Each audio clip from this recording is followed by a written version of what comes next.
importância de como calcular a taxa de lotação e também a capacidade de suporte das suas passagens, nesse vídeo eu vou te mostrar exatamente o passo a passo de como realizar o cálculo dessa taxa de lotação.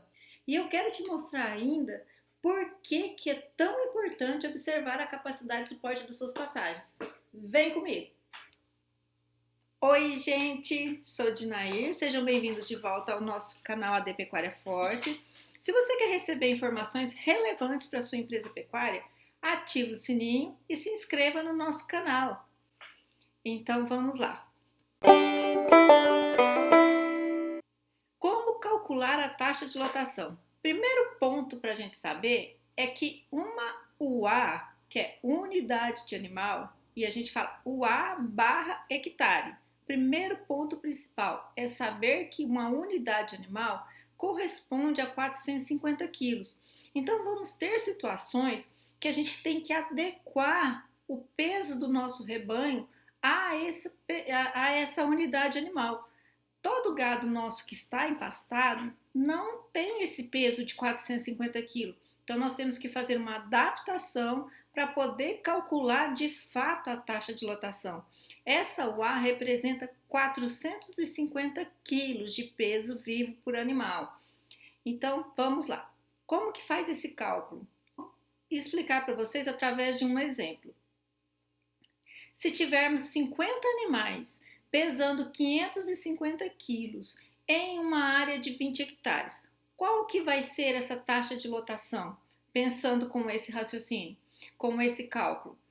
Primeiro passo, nós vamos pegar a quantidade de animais, esses 50 animais, vamos multiplicar pelo peso deles. Então, se você quiser calcular aí na sua propriedade, você pega aquele pasto por completo. Não é uma taxa de lotação instantânea, é a taxa de lotação global. Então, aquela área todinha que aqueles animais estão utilizando, mesmo que você esteja fazendo pastejo rotacionado. Então, você vai pegar essa quantidade de animais, multiplicar pelo peso atual, pela média geral daquele peso daqueles animais. Você vai encontrar um valor. Vamos no nosso exemplo, 50 animais com 550 quilos. Então, eu pego 50, multiplico pelo 550. Eu tenho um total de 27.500 quilos. Então, agora eu vou para o segundo passo da conta. Eu tenho que pegar esse total de quilos e adequar para aquela unidade de animal por lotação, por aqueles 450 quilos. Então, 27.500 quilos eu divido por 450 quilos. Eu tenho um número, 61,11 unidades de animal. Mas agora eu tenho que fazer uma segunda conta. Eu tenho que adequar para a área que eu estou empastando. Eu pego esse 61,11, nesse nosso exemplo, eram 20 hectares. Eu divido por 20 hectares. Então, nesse exemplo nosso, nós temos um total de 3,05 unidades de animal por hectare. Para fazer o cálculo é bem simples, é bem tranquilo, mas é muito importante a gente entender como que a gente analisa tudo isso, como a gente vê tudo isso. Então, para fazer o cálculo é muito simples. Você vai pegar o total de animais, multiplicar pelo peso médio que eles estão naquele momento e depois você divide pela UA, né, pelos 450 quilos, e você divide novamente pelo total de hectares da área onde que esses animais estão lotados. É importante entendermos a diferença entre taxa de lotação e a capacidade de suporte. Muitas das vezes nós ficamos assim, muito preocupados com a taxa de lotação dos nossos pastos. E às vezes a gente pode até dizer, aquela pessoa que tem na sua fazenda uma lotação de 3 unidades de animal por hectare é mais eficiente que aquela pessoa que tem uma taxa de lotação de 1,5 animal por hectare. Mas será que é correto a gente falar dessa forma? Será que está correto a gente pensar nesse contexto? Pode ser que muitas vezes a gente tem uma alta taxa de lotação, muitos animais em um pasto, mas a quantidade de comida, ou seja, a quantidade de capim que eu tenho não é suficiente para sustentar essa alta lotação. E é por isso que é interessante a gente também trabalhar e compreender e entender também o conceito de capacidade de suporte. O que é a capacidade de suporte de um pasto? É exatamente mais um índice que você deve se preocupar no seu sistema de pastejo. É exatamente mais um índice que você deve se preocupar no seu sistema de pastejo, porque a capacidade de suporte, ela é a relação entre a oferta de pasto, de comida e da demanda, da quantidade de animais que você tem ali. Ou seja, quanto meus pastos produz e quanto meus animais precisam consumir. É como a gente dizer assim, eu convido alguém para uma festa, eu estava estimando 50, uma festa ali para 50 convidados, e aparecem 70. Então, a minha capacidade, ela não vai ser suficiente, porque chegaram mais pessoas do que eu estava programado. Então, a capacidade de suporte é mais ou menos no mesmo contexto. Quando eu tenho uma oferta de pastagem assim, muito alta, para pouco animal consumindo, significa dizer que está sobrando pasto. Então eu posso aumentar meu suporte. Ou seja, eu posso aumentar a pressão de pastejo. Eu posso colocar mais gado pastejando. Podemos colocar mais animais. Em contrapartida, quando eu tenho muito pouco gado e pouca oferta de forragem, eu tenho que diminuir o gado.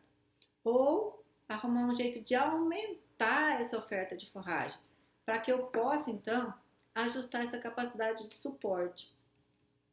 Por definição, a gente pode dizer assim, a capacidade de suporte é a taxa de lotação que eu coloco no meu pasto e não degrado esse pasto. Eu vou colocar a lotação adequada, mas eu tenho que ter a ciência e eu tenho que ter a consciência de que eu não vou acabar com o pasto, que aquele pasto meu suporta aquilo ali. Muitas das vezes, o pecuarista ele não respeita essa capacidade de suporte do pasto. E é por isso que às vezes a gente vê no Brasil tantas áreas degradadas, pastos rapados, repleto de plantas invasoras, de ervas daninhas, de tantas pragas e com uma produtividade muito baixa, tanto vegetal do capim quanto do animal. E aí esse animal tem baixo desempenho. Então, respeitar a capacidade de suporte é extremamente importante para poder manter todo o sistema sustentável. Quando a gente fala de sustentabilidade, é social, é econômica e é ambiental. Porque quando a gente extrapola a capacidade de suporte do nosso pasto, que é o que acontece na maioria das fazendas produtoras de gado no Brasil, a gente está levando nosso pasto à degradação. E como consequência, não é só o pasto que vai embora, o solo também vai.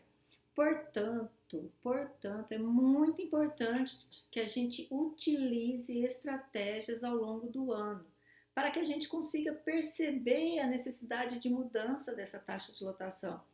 É um acompanhamento contínuo.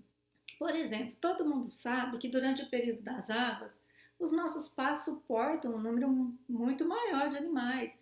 Por quê? Porque temos uma maior oferta de pasto, de capim, já que as condições do clima, do ambiente estão muito favoráveis. A gente tem chuva, a gente tem temperatura, a gente tem luminosidade. O capim cresce muito nesse período das águas. Logo, o primeiro pensamento que eu tenho é: vou aumentar minha lotação, estou com pasto sobrando. Só que quando eu faço isso, eu tenho que me planejar para o período da seca. Porque na seca o processo inverte. O que acontece?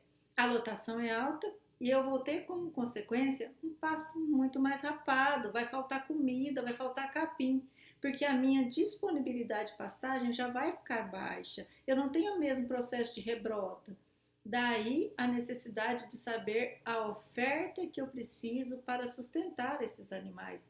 Então é muito importante que a gente deixe de pensar única e exclusivamente na taxa de lotação e passe a pensar na capacidade de suporte, ou seja, o nível de lotação que eu preciso ter nos meus pastos.